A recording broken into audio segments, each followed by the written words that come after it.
हरे कृष्ण हरे। मेरे झोपड़ी के भाग खुल जाएंगे, राम आएंगे। शबरी के भाव में जब राम जी प्रकट हुए थे अयोध्या में हमारे अभी, तो ये भजन बड़ा प्रसिद्ध हुआ था, आपने सुना ही होगा। जरूर आप प्रभु जी को साथ दीजिए।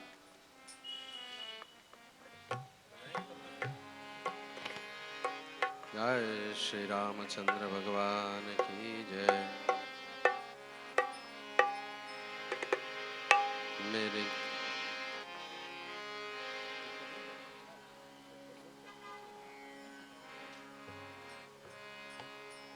मेरे झोपड़ी के भागा खुल जाएंगे, राम आएंगे।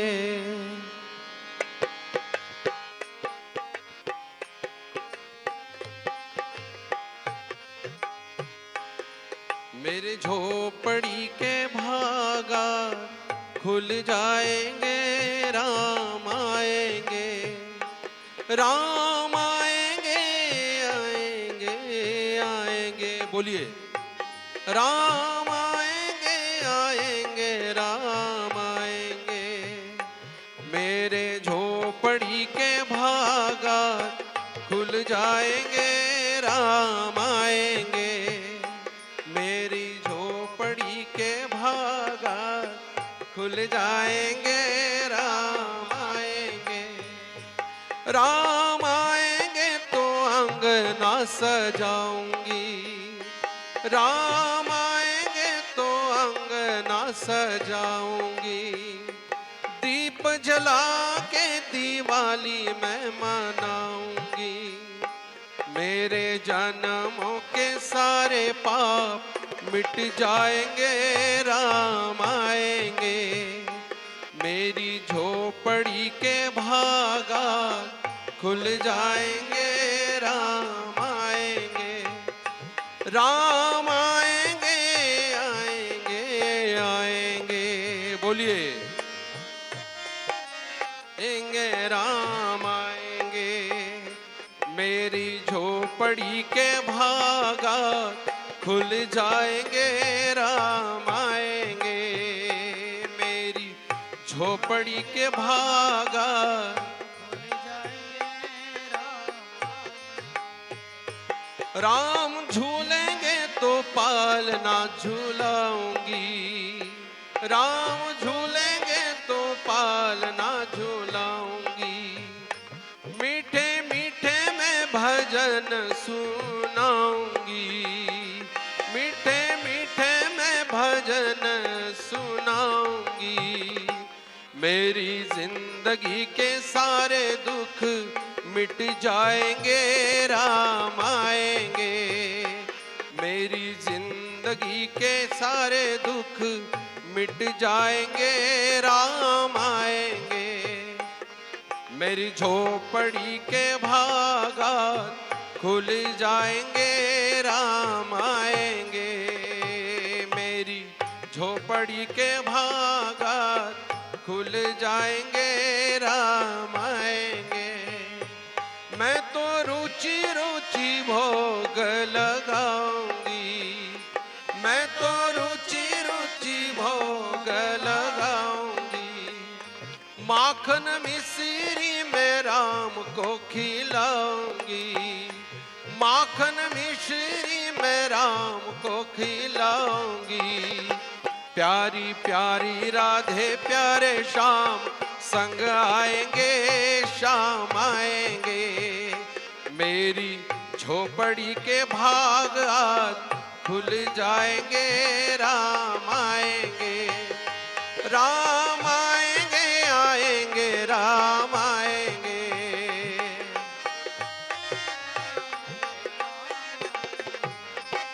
मेरी झोपड़ी के भाग खुल जाएंगे, राम आएंगे। मेरी भागा खुल जाएंगे, राम आएंगे, आएंगे, राम आएंगे।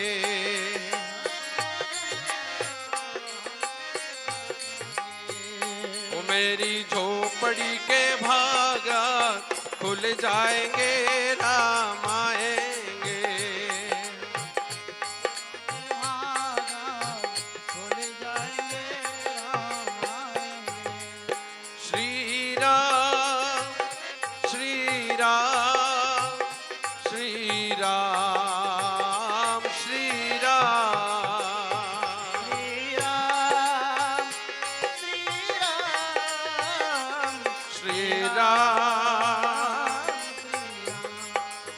श्री राम श्री राम श्री राम जय श्री राम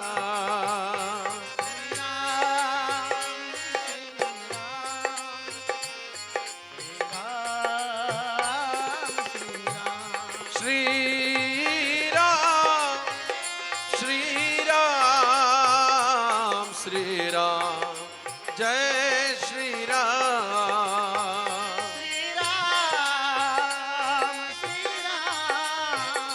श्री राम श्री राम श्री रामचंद्र भगवान की जय। हरे कृष्ण।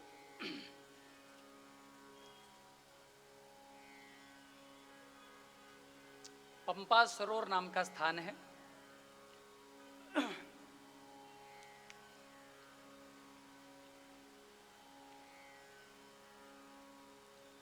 मातंग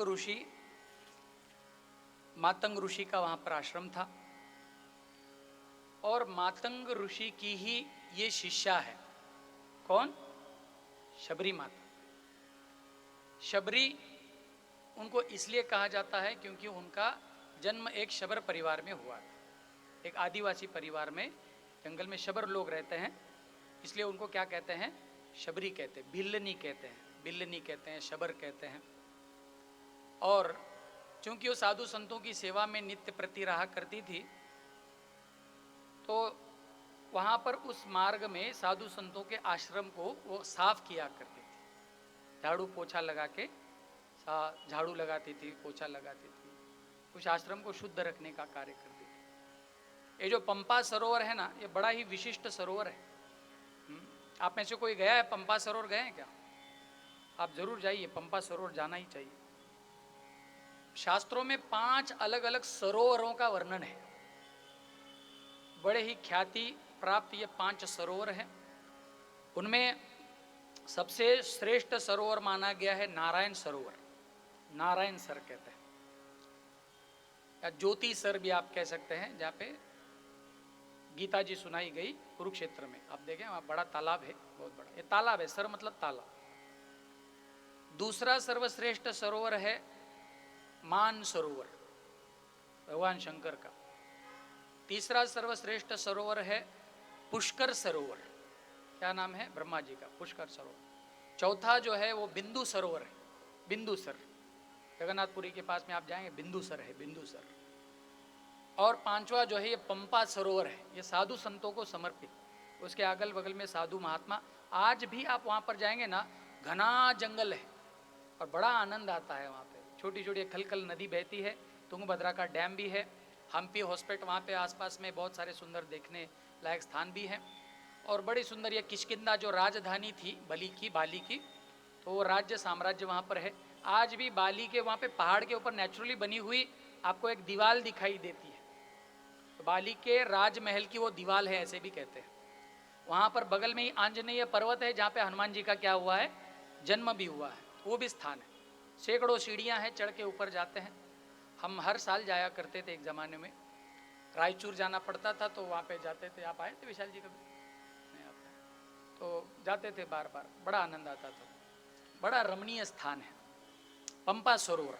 और बड़ा सुंदर छोटा सा, जितना ये आपका लॉन है इतना ही बड़ा सरोवर है। और उसमें जम के कमल खिले रहते हैं आज भी। बड़ा सुंदर जल है, बगल में मुनियों का आश्रम है। तो मातंग ऋषि का आश्रम था। पंपा सरोवर बड़ा ही सुंदर सरोवर था। वहाँ पर भजन करने वाले महात्मा थे। वो सभी महात्माओं को खास करके अपने जाति का बहुत अभिमान हो गया था कि हमारा जन्म किस परिवार में हो गया है? ब्राह्मण कुल में हो गया है, श्रेष्ठ कुल में हो गया है। और ये कारण बना, ये निमित्त बना कि वे हमेशा भिल्लनी से, शबरी जी से द्वेष किया करते थे। शबरी से क्या करते थे? द्वेष। शबरी जो है वो बचपन से ही भगवान की भक्ति में लग गई थी। राम जी आए तो शबरी हजारों वर्ष की उनकी उम्र थी, वृद्ध हो चली थी शबरी जी।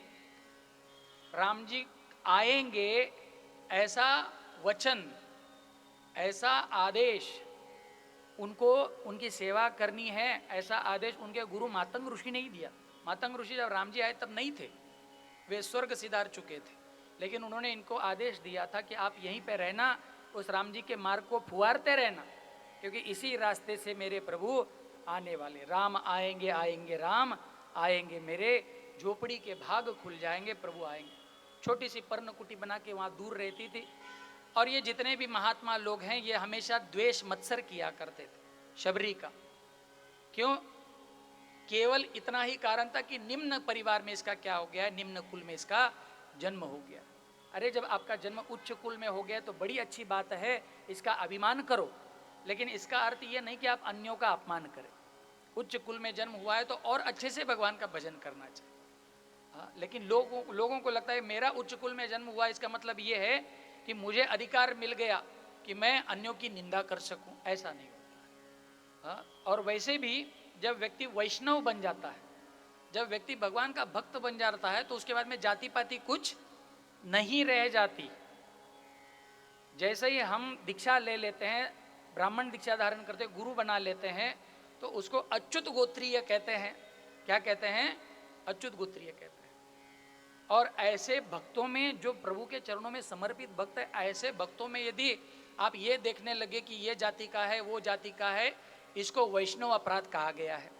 क्या कहा गया? बोलिए जोर से। वैष्णवे जाति बुद्धि कहते हैं। वैष्णवे जाति बुद्धि, वैष्णव अपराध। वैष्णव में जाति बुद्धि होना वैष्णव अपराध है। ये फलाना जाति का, ये जाति का, वो। राम जी को सब प्यारे हैं। हाँ, ममैवांशो जीवलोके जीवभूत सनातन, सब भगवान के अंश हैं। तो उनको घमंड हो गया था, अहंकार हो गया था, अभिमान हो गया था। तो उन्होंने एक बार, एक दिन की घटना है, सुबह बेचारी मार्ग झाड़ रही थी, साफ कर रही थी, मार्ग फुआर रही थी। तो एक महात्मा जी पंपा सरोवर में स्नान करके आ रहे थे, तो गलती से एक कंकर उड़ के उनके शरीर को छू गया। तो इतने क्रोधित हो गए, इतने अप्लावित हो गए, इतने दुखी हो गए, उन्होंने उस शबरी को बहुत बुरा भला कहा, बहुत गाली गलौज दी, ऐसी है वैसी है। ये मातंग ऋषि भी पगला गए हैं, पता नहीं कैसे। हम तो मातंग ऋषि की शिष्या है, इसलिए मजबूरन रखना पड़ता है, वरना हम इसको यहाँ से भगा ही देते थे, इसको यहाँ पे रखा गया है, ऐसा है वैसा। और इस तरह से बड़बड़ाते बड़बड़ाते बड़बड़ाते वो जाके स्नान किया उन्होंने। किसमें स्नान किया? पंपा सरोवर में, जो 5 सरोवर में सबसे पवित्र सरोवर है। जैसे ही जाके उसमें स्नान कर दिया, उस सरोवर में कीड़े पड़ गए। क्या पड़ गए? कीड़े पड़ गए। अब जब कीड़े पड़ गए तो आपको उनको समझना चाहिए था। क्या समझना चाहिए था? कि उनके द्वारा एक भक्ता का क्या हो रहा है? अपराध हो रहा है। लेकिन उन्होंने उसका उल्टा अर्थ निकाला। बोले ये स्त्री इतनी भयंकर, इतनी पापीनी है, इसका स्पर्श करने के बाद मैं जाके स्नान किया तो उसकी वजह से ये पवित्र तालाब जो है खराब हो गया।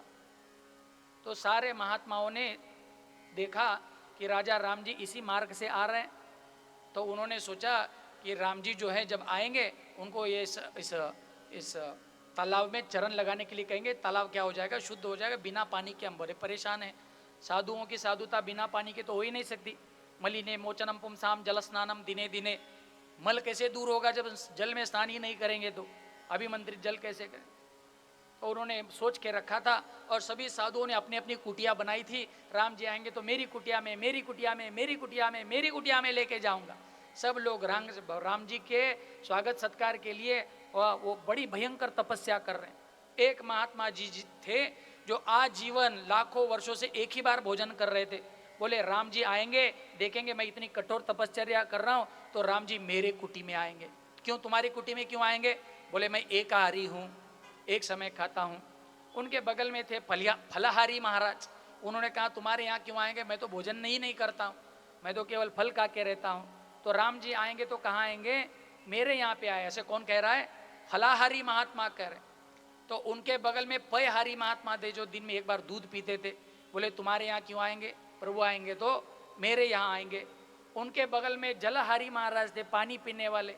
वो बोले तुम्हारे यहाँ नहीं आएंगे, मेरी तपस्या कठिन है। जलहारी महात्मा ने कहा मेरे पास। उनके बगल में बैठे थे एक पवनहारी महाराज, जो केवल वायु पी कर रहे थे। उन्होंने कहा नहीं नहीं, प्रभु आएंगे तो मेरी कुटिया में आएंगे, मेरे आश्रम में आएंगे। सब लोगों में झगड़ा चल रहा है, झगड़ा चल रहा है। धीरे धीरे राम जी वहां पर पहुंचे और राम जी हर एक महात्मा के कुटिया के द्वार पे जाके खड़े होके पूछते हैं। क्या पूछते हैं? क्या पूछते हैं? बोले महात्मा जी, हाँ वे आ गए, बाहर आ गए। बोलिए बोलिए। अरे राम जी आ गए, राम जी आ गए, मेरे झोपड़ी के भाग खुल जाएंगे, राम आ गए आ गए आ गए। क्या आप बता सकते हैं? हरे कृष्णा कृष्ण कृष्ण हरे हरे, हरे राम राम राम।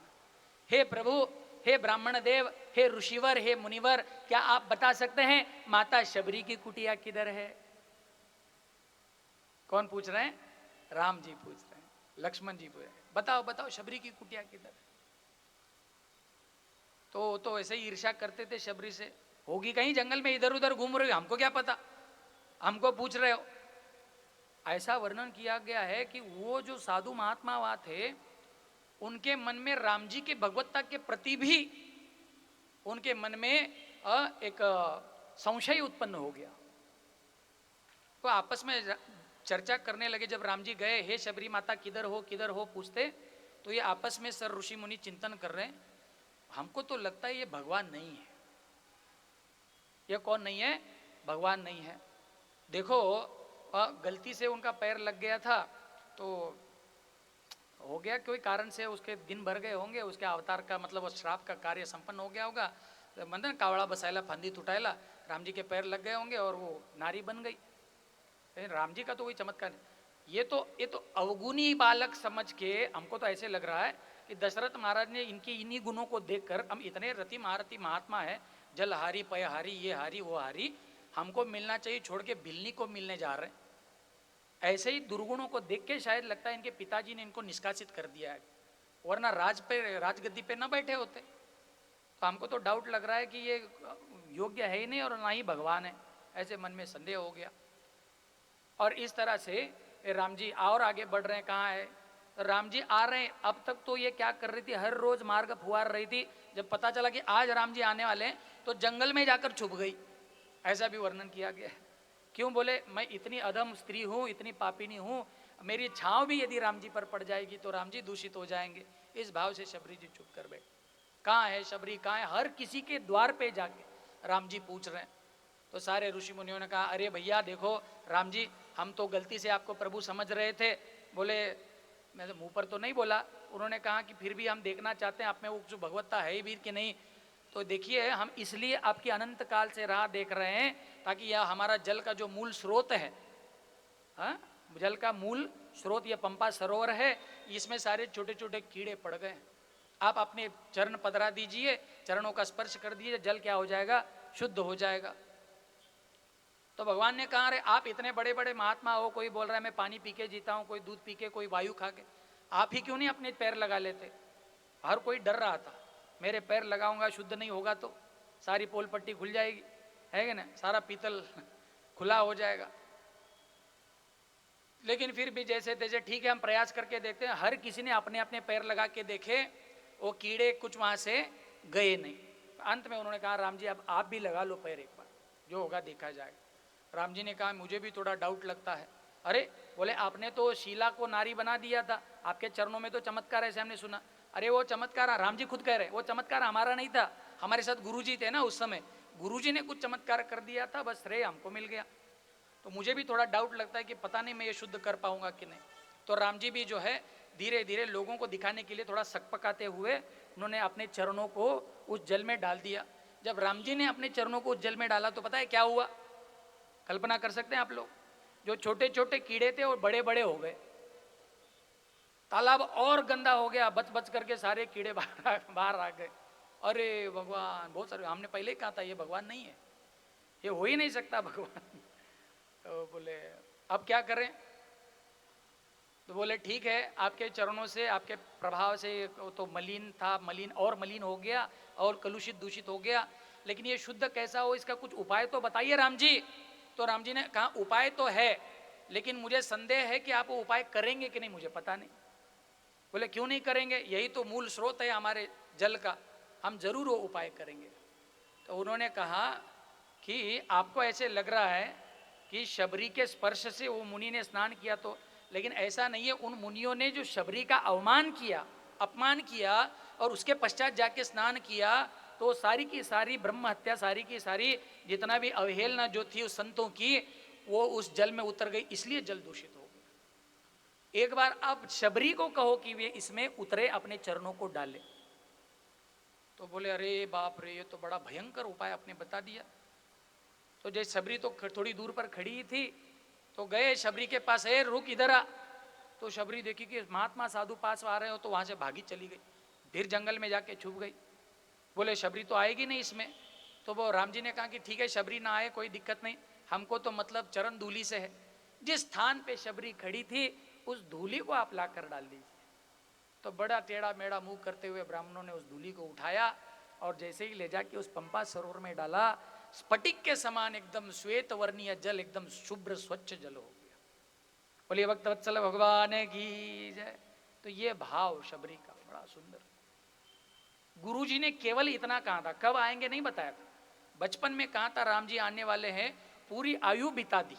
हर रोज रास्ता साफ करती, हर रोज चुन चुन के कांटे निकालती, हर रोज नए फूलों से माला बनाती, हर रोज बेर निकाल के लाती। शाम को देखती राम जी नहीं आए हैं, सारे चीजों का विसर्जन करती, किवाड़ लगा के राम नाम जप करते हुए और कुटिया में रहती। इस तरह से पूरा का पूरा जीवन उन्होंने व्यापन कर दिया था। ऐसी भगवान की शुद्ध भक्ता है। शबरी मैया की जय। तो शबरी माता के यहाँ पे राजा राम जी आए हैं और राजा राम को मीठे मीठे बेर खवाऊंगी। शबरी ने मीठे मीठे बेर, बहुत सारा वर्णन आता है। शबरी के झूठे बेर प्रभु ने खाए, है कि नहीं। साग सबसे ऊंची प्रेम सगाई, झूठे फल शबरी के खाए, साग विदुर घर पाई, सबसे ऊंची प्रेम सगाई। बहुत सागरी जगह पे झूठे बेर वर्णन आता है, पर एक आचार्य कहते हैं झूठे बेर का मतलब हमें यह नहीं समझना चाहिए कि हर फल आधा आधा खा के दिया, क्योंकि चूंकि वो एक साधु संत महात्मा मातंग ऋषि की शिष्या थी, उनके सानिध्य में रहती, उसको ये शौचाचार का ज्ञान नहीं होगा क्या, उसको सब पता था। लेकिन फिर भी वो नहीं चाहती थी कि राम जी कुछ फीके या कड़वे फल खाएं, इसलिए जब फल तोड़ कर लाते एक फल के, उसमें दो चार फल जब चख लेते हैं तो अंदाजा लग जाता है कि सारे फल कैसे होंगे। तो उसने दो चार फल चुन चुन के खाए। इस तरह से आप झूठे कह सकते हैं, क्योंकि जहाँ पे भाव महत्वपूर्ण होता है वहाँ पर विधि विसर्जित हो जाती है और भाव का प्राधान्य आ जाता है। तो भावुक होकर उसने झूठे बेर खाए और राम जी के लिए मीठे मीठे बेर खवाए, और राम जी ने बड़े प्रेम से उन बेरों को खा लिया है। लक्ष्मण भैया को भी निवेदन किया, प्रभु आप भी खा लो, क्योंकि लक्ष्मण जी को वध करना था। किसका? इंद्रजीत का वध करना था। इंद्रजीत को एक विशेष आशीर्वाद था, जो व्यक्ति 12 वर्षों तक न कुछ खाया हो, न पिया हो, न सोया हो, वही व्यक्ति जितेंद्रिय व्यक्ति आपका वध करेगा।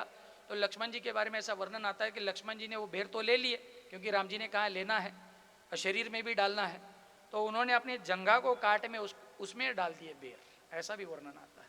जंघा में बेर डाल फाड़ के धनुष बाणों के अग्रभाग से।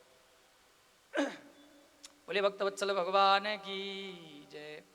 तो इस तरह से शबरी के भाग्यों को राम जी ने बड़े अनंत काल से शबरी राह देख रही थी, प्रभु के दर्शन की बाट निहार रही थी।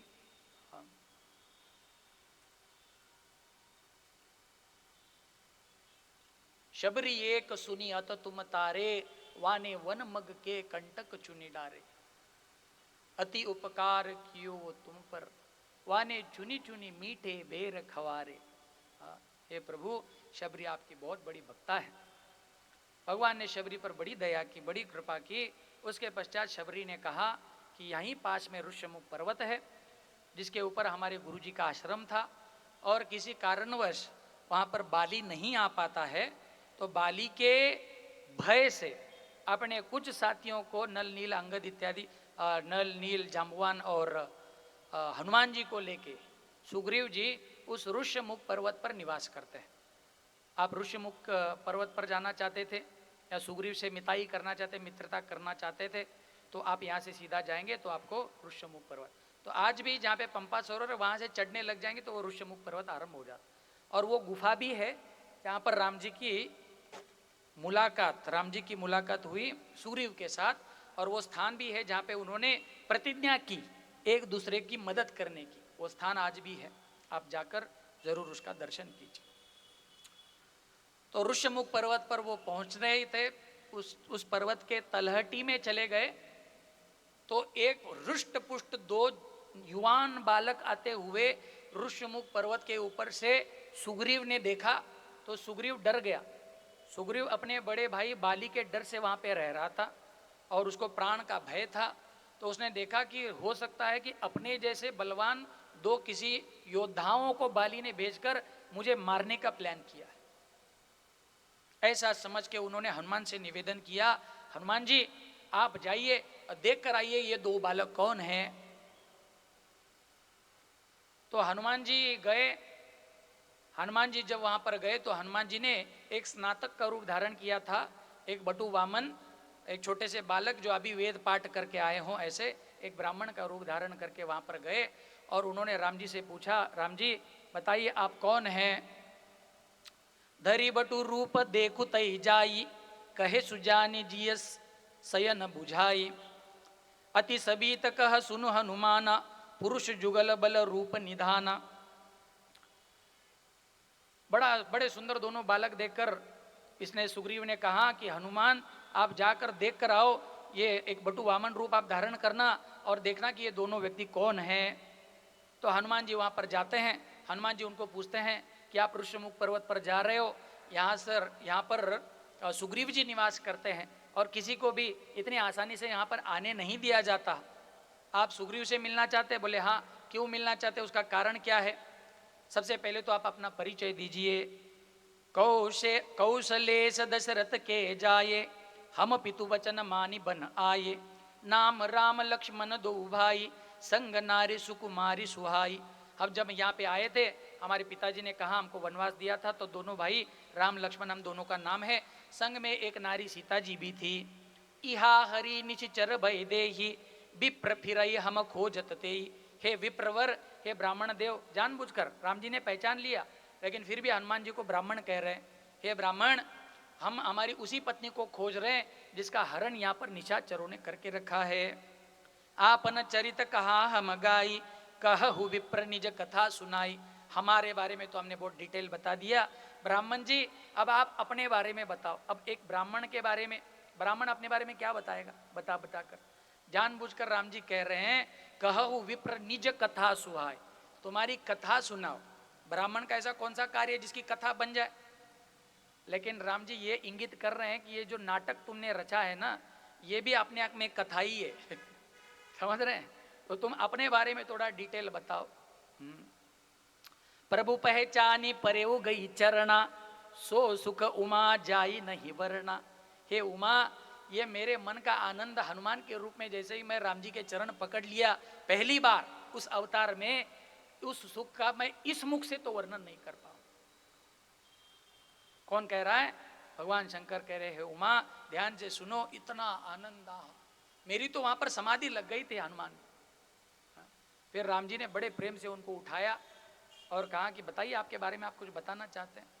तो बोले प्रभु आपको मैं क्या बताऊं, आपको मैं क्या समझाऊं। पुनि धीरज धरी अस्तुति कीन्ही, हर्ष हृदय निज नात ही चिन्ही। देखिए पुनि धीरज धरी, तो उनको अरे इतना समाधि में जाना अच्छा नहीं है, फिर बेचारे संवर गए और फिर प्रभु से कहने लगे हे प्रभु आप क्या नहीं जानते, आप मेरे बारे में नहीं जानते हो क्या? मैं तो आपका नित्य दास हूँ, मैं तो आपका नित्य सेवक हूँ। तब वाल्मीकि रामायण में वर्णन आता है, राजा राम जी लक्ष्मण जी से कहते हैं लक्ष्मण क्या आपने इनको पहचाना? लक्ष्मण जी कहते हैं नहीं हमने तो नहीं पहचाना। इतनी सुंदर कुशल वाणी किसकी हो सकती है? वहां पर हनुमान जी को राम जी ने कैसे पहचाना, ये सवाल उठाया गया तो जवाब दिया गया है हनुमान के वाणी से। हनुमान जी ने इतनी सुंदर, इतनी सुशील व्याकरण और कवित्व से भरी हुई वाणी गाई।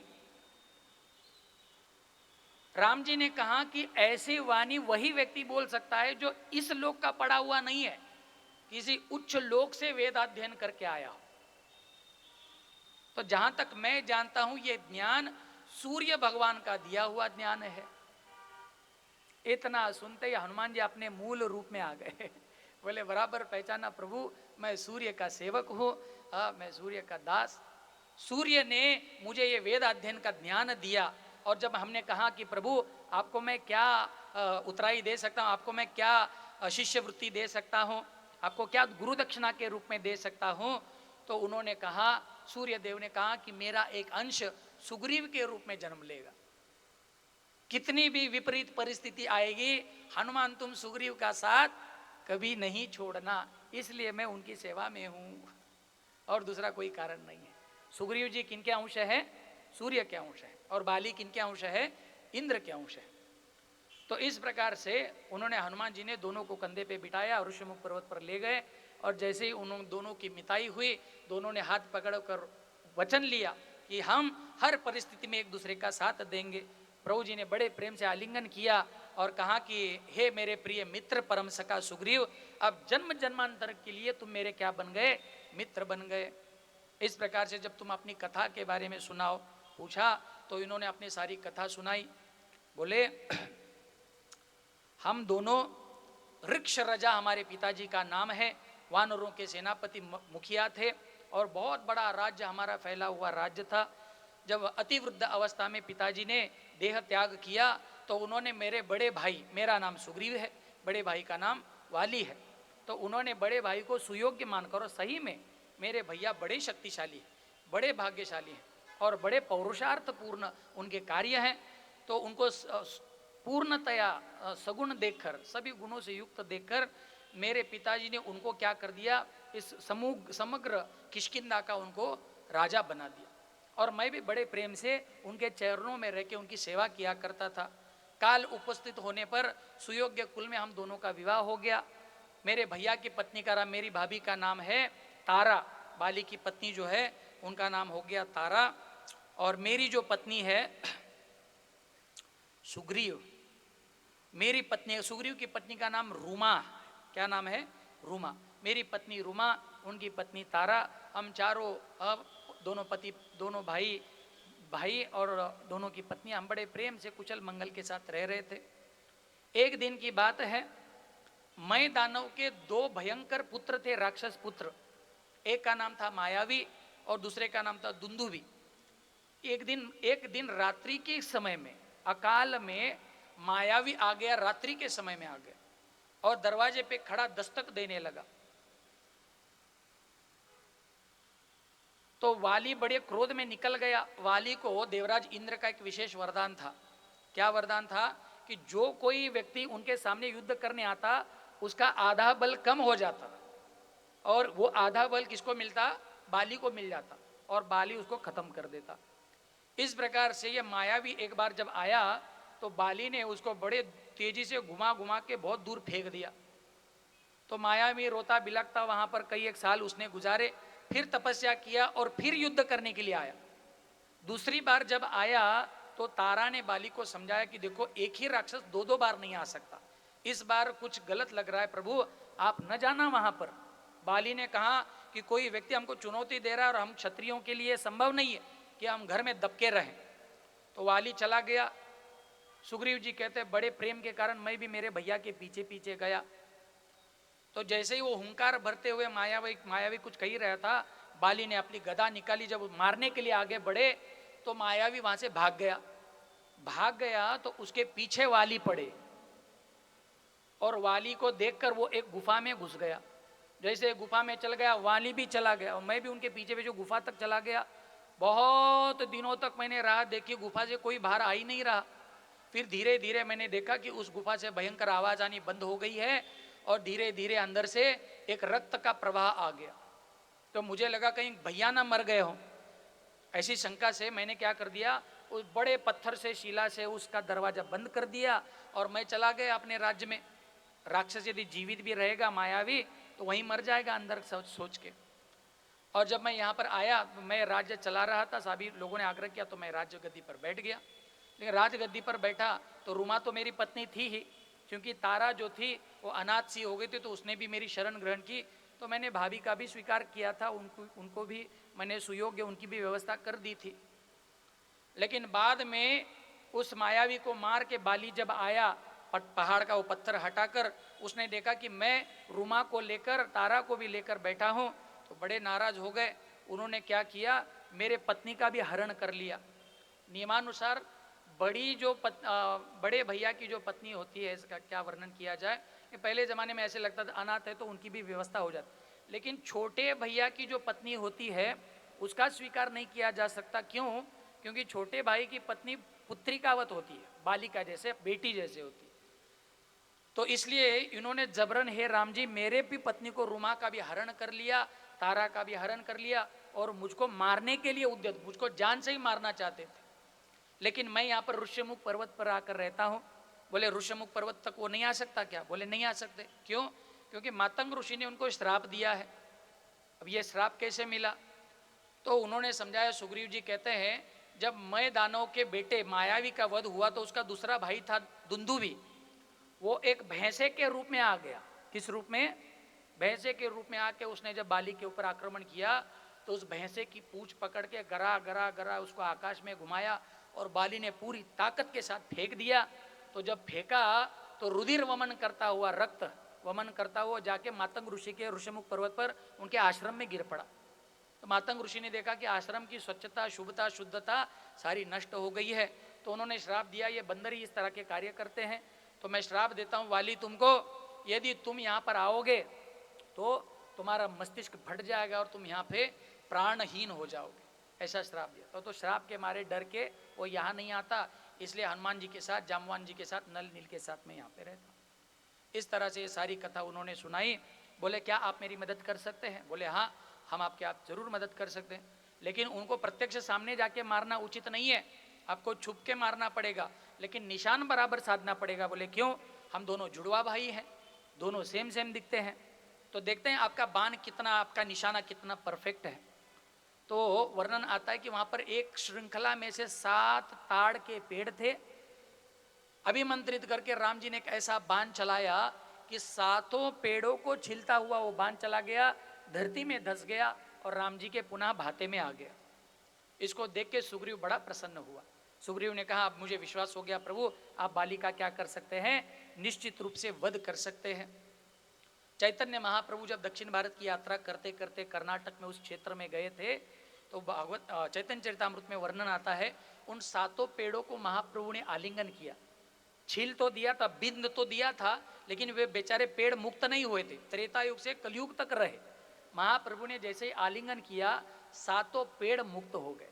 बोलिए गौरांग महाप्रभु की जय। ये विशेष एक लीला चैतन्य चरितामृत में इसका वर्णन आता है। इस प्रकार से दोनों भाइयों में जाके उसने आह्वान किया। बाली ने सोचा, अरे ये इतना डरपोक, मुझसे दुबक के रहने वाला मेरे साथ युद्ध करने आया, चलो युद्ध करते हैं। तो दोनों में घमासान युद्ध शुरू हो गया। राम जी दूर से देख रहे हैं, बाण नहीं चला पाए। अंत में जब इसको पटक पटक कर मारने की बारी, मरियल सा हो गया, तो सुग्रीव वहां से भाग खड़ा हो गया और प्रभु के पास आके बोला, प्रभु जी इससे अच्छा आप ही हमको मार देते हैं, उनके पास भेज के उनके हाथों से मरवाने से अच्छा है, अब तो तुम मर ही गया था, मैं अब मैं आपके फेर में नहीं पड़ने वाला, मैं यहीं बैठ के भजन करूंगा।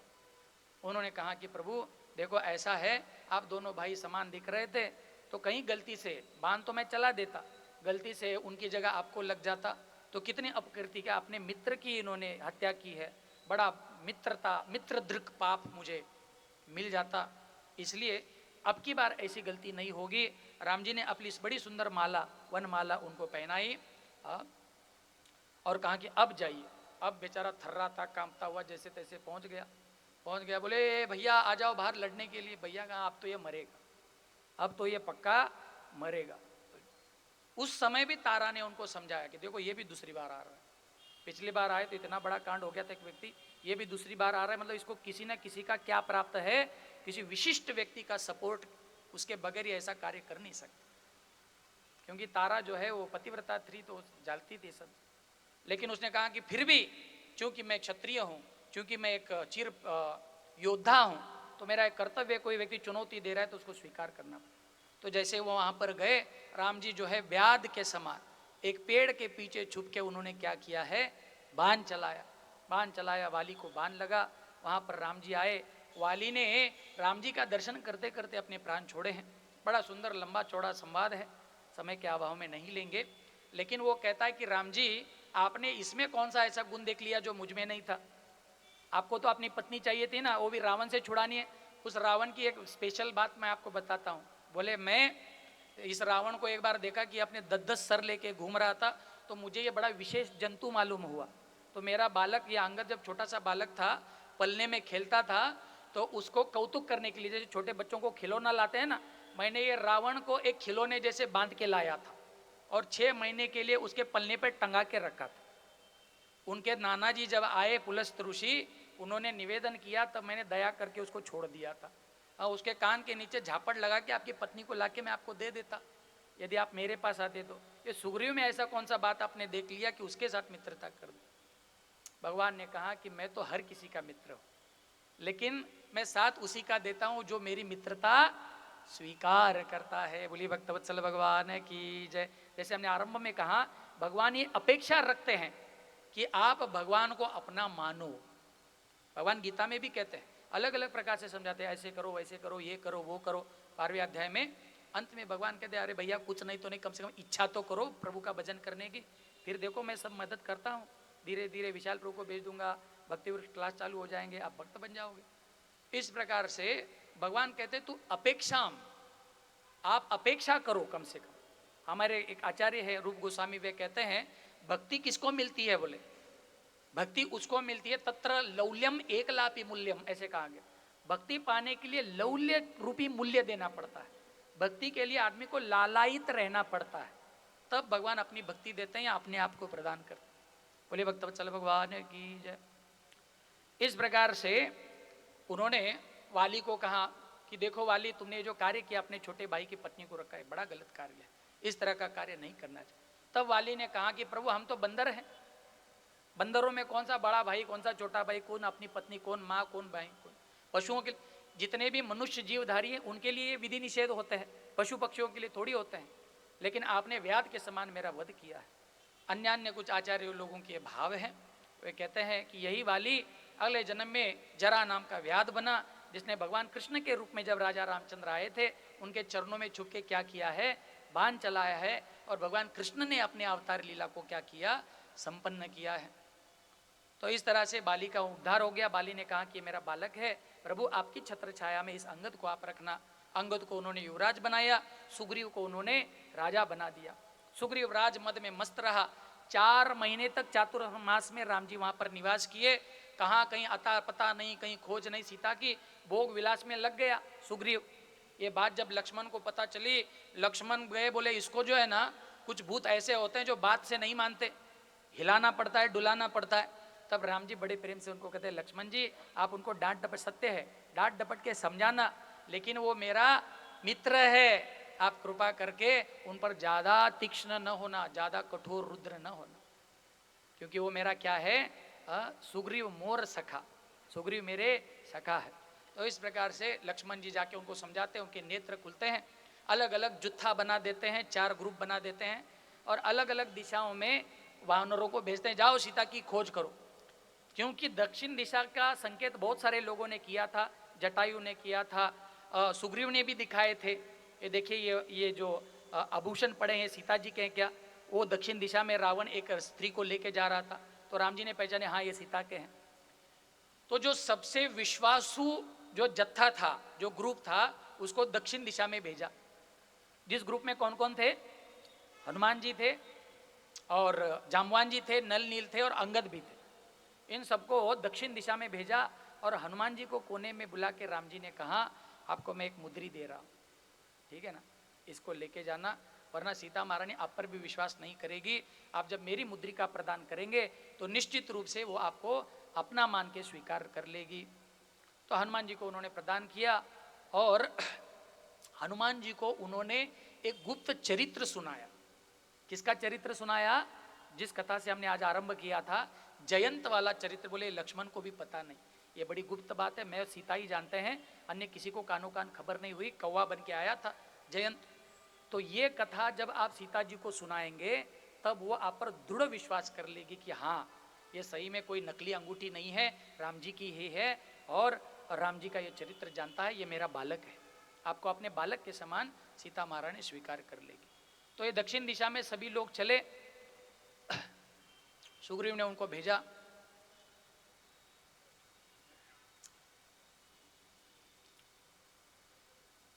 तो जा तो रहे दक्षिण दिशा में, लेकिन कहाँ बहुत दूर, कहाँ ऋषि कर्नाटक और कहाँ ये वो, वही जंगल में घूम रहे उनको कोई स्थान नहीं मिल रहा और बेचारे भूख से परेशान हो गए। हनुमान आदि सभी लोग, उनको बड़ी जम के भूख लग गई। तो उन्होंने देखा कि एक पर्वत में एक कंदरा है, एक गुफा है, और उस गुफा से एक प्रकाश निकल रहा है, तेज निकल रहा है। और जैसे ही उस गुफा के द्वार पर जाकर पहुंचे और बिना सोचे समझे बोले ये कोई चमत्कारी गुफा है, चलो आगे पीछे, बिना सोचे समझे सारे वानर उसमें घुस गए, हनुमान आदि। और अंदर उन्होंने देखा कि एक कन्या दृढ़ व्रतधारी ध्यान करती हुई भगवान का उस गुफा में बैठी है, उसके सारे शरीर से तेज निकल रहा। इसलिए उस कन्या का नाम दिया स्वयं प्रभा। क्या नाम है? स्वयं प्रभा जी ध्यान कर रही हैं। और सारे बंदरों ने जाके उनको प्रणाम किया, वानरों ने जाके प्रणाम किया, हनुमान अंगद आदि, और हे देवी आपके चरणों में नमन करते हैं। और वहाँ पर वो रुदन करने लगे अंगद जी, बोले इतने दिनों से हम भ्रमण कर रहे हैं, कहीं सीता जी का पता नहीं मिल पा रहा है और भूख प्यास से मर रहे हैं। अब यहाँ पे खाएंगे नहीं, पिएंगे नहीं, ऐसे ही मर जाएंगे। और यदि गलती से वापस जाके घर में खाने पीने हैं, चलो उधर जाते हैं, तो वहाँ पे हमारे स्वामी सुग्रीव जी हमको जान से मार देंगे, दोनों तरफ से हमारा मरण निश्चित है, हम तो भूखे ऐसे ही मर जाएंगे। इन भावों को जब उसने सुना तो स्वयं प्रभा जी अपने नेत्र खोलती है। बालकों आपको भूख लगी है? बोले हाँ मैया हमको भूख लगी है। तो बड़े चमत्कारिक फल फूल उत्पन्न किए, सारे बंदरों ने भर पेट फल खा लिए। राम जी के विशिष्ट कार्य के लिए वहाँ पर तपस्या कर रही थी ब्रह्मा जी के आदेश से। और उसके बाद में उसने कहा कि आप अपने गंतव्य स्थान पर जाना चाहते हो? बोले हाँ जाना चाहते हैं। तो आंख बंद कीजिए सब लोग, भरपेट तो खा ही लिए थे, सबने डकार दी और आंख बंद की। जय श्री राम, जय श्री राम, जय श्री राम। आंख बंद किए। स्वयं प्रभा जी ने कहा, तो स्वयं प्रभा जी ने उनको समुद्र के तट पे पहुंचा दिया डायरेक्ट। गुफा में आए थे तो जंगल में धसे थे, जैसे ही गुफा से बाहर आकर देखते तो समुद्र के तट पे आ गए और गुफा भी गायब। स्वयं प्रभा जी भी बद्रिकाश्रम चली गई, वहां पर जाके उसने तपस्या की। तो वहां पर आए, देखे कि अरे यहाँ पे तो समुद्र है, अब तो और भी जटिल हो गया कार्यक्रम। जंगल में तो कुछ खाने पीने मिल भी जाता, यहाँ पर क्या, क्योंकि बंदर जो होते हैं वो शाकाहारी होते हैं, वो जल का मांस मछली तो खा नहीं सकते। अब क्या करें, अब क्या करें? तो वहाँ पर भी रुदन करते हुए माथा पटकते बैठ गए। तो वहाँ पर संपाति नाम का एक गिद्ध बैठा हुआ था। ये जटायु के बड़े भैया हैं और ये वहाँ पर बैठे हैं और कह रहे हैं, उनके पंख जो है सारे जल गए थे, उड़ नहीं पाते थे। तो उन्होंने कहा कि देखो भगवान मुझ पर आज कितने अनुकूल हैं, दयालु हैं, उन्होंने बढ़िया से भोजन भेज दिया हमको खाने के लिए। तो बोले इनको खा के ही आज कार्यक्रम चला लेंगे। इतना सुनते ही हनुमान जी ने उनसे हाथ जोड़ के कहा कि देखो प्रभु ऐसा है, वैसे भी हम सीता जी की खोज नहीं कर पाए, दशरथ नंदन राजा रामचंद्र जो है वैसे भी विरह में दुख पा रहे हैं और मेरे प्रभु का दुख हमसे देखा नहीं जा रहा है, इससे अच्छा तो भला हम मर ही जाएं, तो कम से कम आपका तो पेट भर जाएगा। आप क्या कीजिए, हमको हमसे अच्छे तो धन्य वे जटायु जी थे जिन्होंने राम जी की सेवा करते करते अपने प्राण तो त्याग दिए सीता जी को बचाते हुए। हम उस सीता को खोज भी नहीं पा रहे, बताओ। ऐसा आपस में चर्चा जब वो संपाति ने सुनी तो संपाति बोला, अरे आप जटायु को जानते हो? बोले हाँ जानते हैं। जटायु को अपने पिता के समान राजा रामचंद्र जी ने सम्मान प्रदान किया। अब नहीं रहा मेरा भाई, अरे मैं उसका बड़ा भाई संपाति हूँ, हम दोनों भाइयों में बड़ा प्रेम था, हम अरुणी के पुत्र हैं। हम दोनों किसके पुत्र हैं? सूर्य का जो ड्राइवर है रथ, उनके पुत्र हैं। एक बार हमारे पिताजी से मिलने का हठ हम दोनों ने ठान लिया, सूर्य लोक में जाने के लिए सशरीर हम दोनों उड़ने लगे। लेकिन सूर्य के आभा मंडल में प्रवेश करते ही इतना दाह उनके शरीर से निकला कि हम दोनों जलने लगे, झुलसने लगे। क्योंकि मेरा छोटा भाई वो बड़ा अच्छा बालक था और उस पर मुझे बड़ी दया आ गई, मैंने जटायु को हमारे दोनों पंखों से ढक लिया और दोनों यहाँ पर, वो वहाँ पे दंडक वन में गिरा, मैं समुद्र के तट पे गिरा। क्योंकि मैं उसको बचाना चाहता था, दोनों पंख मेरे क्या हो गए, जल गए। लेकिन सूर्य भगवान ने कृपा करी, उन्होंने कहा कि समय समय पर तुम्हें भोजन तुम्हारे पास आता रहेगा, तुमको मिलता रहेगा। गिद्ध की दृष्टि बड़ी लंबी बाज की दृष्टि होती है। तो मैं यहाँ से देख पा रहा हूँ, आप खेद व्यक्त कर रहे हो सीता जी को नहीं ढूंढे, बिल्कुल चिंता ना करो, मैं यहाँ से देख पा रहा हूँ कि वहाँ पर यहाँ से 100 योजन दूर लंका में अशोक पेड़ के नीचे शोक करती हुई, शोक मग्न सीता जी बैठी है। आप खातिरी करने के लिए आप चाहो तो मैं भी जा सकता था, लेकिन मैं उड़ नहीं पा रहा हूँ, तो आप में से कोई व्यक्ति सशक्त है तो जाकर सीता सुधी लेकर आए। इस तरह से उन्होंने निवेदन किया, तो आपस में चर्चा करने लगे। यहाँ पर किष्किंधा कांड लगभग समाप्त हो जाता है, सुंदर कांड आरंभ होता है। तो वहाँ पर हनुमान जी शांति से बैठे हैं। जामवन जी सबसे पहले कहते हैं मैं चला जाता, लेकिन अब बुजुर्ग हो गया हूँ। जब जवान था 3 पगों में 2 पगों में वामन देव ने जो सारे मही को नाप लिया था, उनकी ढोल नगाड़े बजाते हुए मैंने 7 प्रदक्षिणा कर दी थी, इतना सशक्त था, लेकिन अब तो कमज़ोर हो गया हूँ। तो किसी ने कहा कि भैया मैं जा तो सकता हूँ, आ नहीं सकता। अंगद ने कहा मैं बहुत सशक्त हूँ, एक छलांग में पहुँच जाऊँगा, लेकिन आने की कोई गारंटी नहीं लगती। फिर सबने देखा कि कौन ऐसा व्यक्ति है अतुलित बल धामा जो जा सकता है, उस पार जा सकता है। तो जामवान जी ने कहा ऐसे तो केवल पवन पुत्र हनुमान ही है, आंजनेय हनुमान है, यही ये अद्भुत अद्वितीय कार्य कर सकते हैं। लेकिन चूंकि साधु मुनियों ने कहा था ये भूल जाएंगे, अपने शक्ति को भूले बैठे हैं, तो इनको क्या करना पड़ेगा, जगाना पड़ेगा। जग जाइए, हरे कृष्णा कृष्ण कृष्णा हरे हरे, हरे राम राम राम हरे हरे। हनुमान जी को ऐसे उन्होंने जगाया, जय श्री राम कह के हनुमान जी लंका पहुंच गए। ये सुंदर कांड, लंका कांड, जिसको युद्ध कांड भी कहते हैं, इन उर्वरित लीलाओं को हम कल की कथा में सुनेंगे। हरे कृष्णा कृष्ण कृष्णा हरे हरे, हरे राम राम राम हरे हरे। बहुत धन्यवाद, इतनी शांति आप बनाए रखे और बड़े प्रेम से भगवान की दिव्य लीला को सुना। मैं आपका आभार व्यक्त करता हूँ और यहाँ पर मेरी वाणी को विश्राम देता हूँ। ग्रंथरा श्रीमद् रामायणम की जय, सियावर रामचंद्र भगवान की जय, पवन सुत हनुमान की जय। निताय गौर प्रेमानंदे, हरि हरि वो। आरती आदि अन्य अन्य कार्य होंगे। मैं निवेदन करना चाहूँगा विशाल प्रभु से कि कल का कैसा कार्यक्रम रहेगा, आप थोड़ा सा बताएंगे तो अच्छा रहेगा लोगों को कल के बारे में। कल कथा का अंतिम दिवस है, तो थोड़ी पूर्व सूचना होनी चाहिए। हरे कृष्ण। तो कल 9वां दिन है श्री रामायण जी का, तो कल 3:30 बजे सभी लोग उपस्थित हो जाइए। 3:30 से 6:30 तक कथा होगी और उसके पश्चात थोड़ा कीर्तन होगा और कुछ अनुमोदन भी हो सकता है। जो लोग 9 दिन तक सतत कीर्तन राम कथा सुने हैं वे कुछ बोल सकते हैं। 6 बजे तक कथा होगी, 6 बजे तक करेंगे। हाँ, 6 से 6:30 आधा घंटा।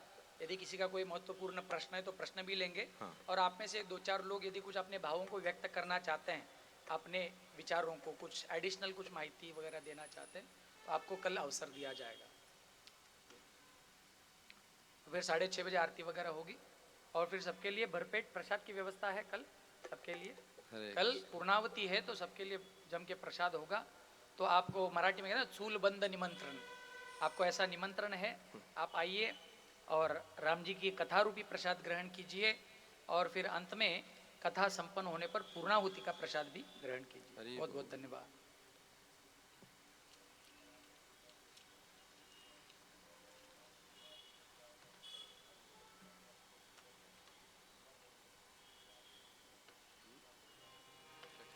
हरे हरे, हरे कृष्णा, थोड़ा सा इको दें। हरे हरे कृष्ण। आरती श्री रामायण जी की, कीरति कलित ललित सियपी की।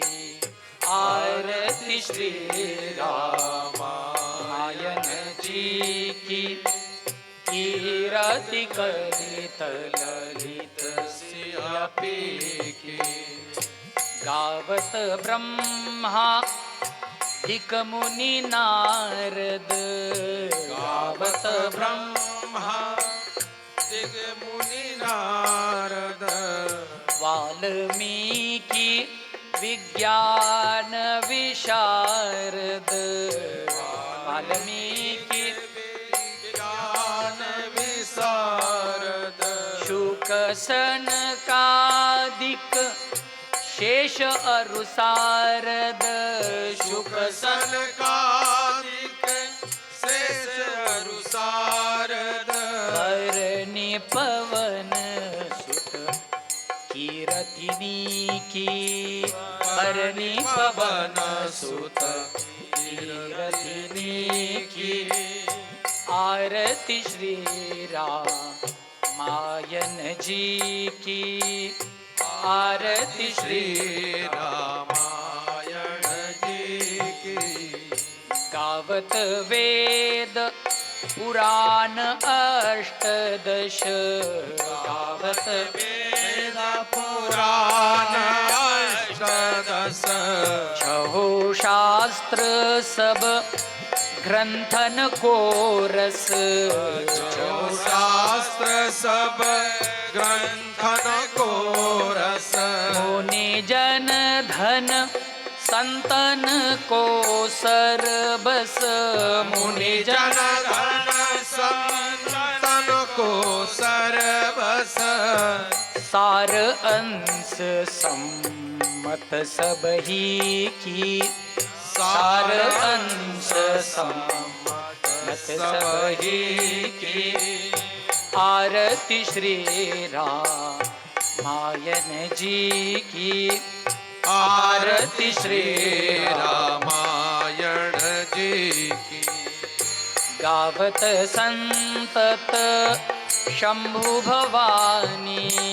गावत संतत शंभु भवानी अरुघट संभव मुनि विज्ञानी अरुघट संभव मुनि विज्ञानी व्यास आदि कवि वर्ज बखानी व्यास आदि कवि वर्ज बखानी काग भुसुंडी गरुड़ के किय की काग भुसुंड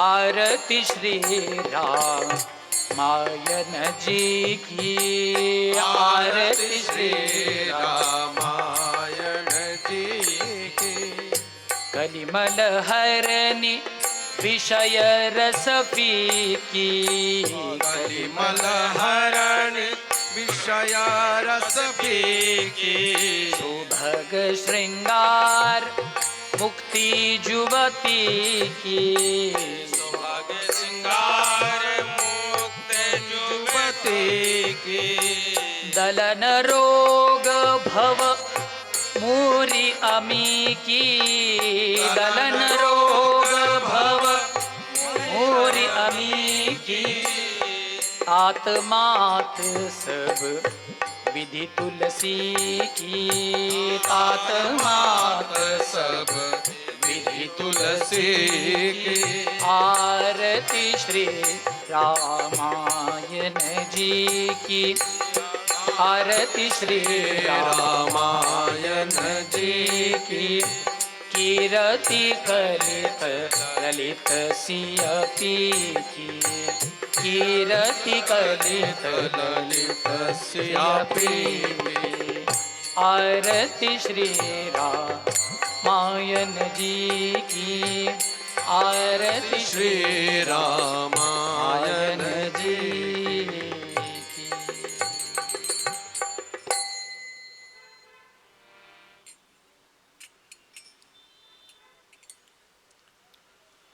ओम कर्पूरगौरम करुणावतारम संसार सारम भुजगेन्द्रहारम सदा वसन्तं हृदयारविन्दे भवं भवानी सहितं नमामि मन्दारमाला कुलितालकायै कपालमालां चित्तशेखराय दिगम्बराय च दिगम्बराय नमः शिवाय ॐ नमः शिवाय त्वमेव माता च पिता त्वमेव बन्धु च सखा त्वमेव वेद्या द्रविणं त्वमेव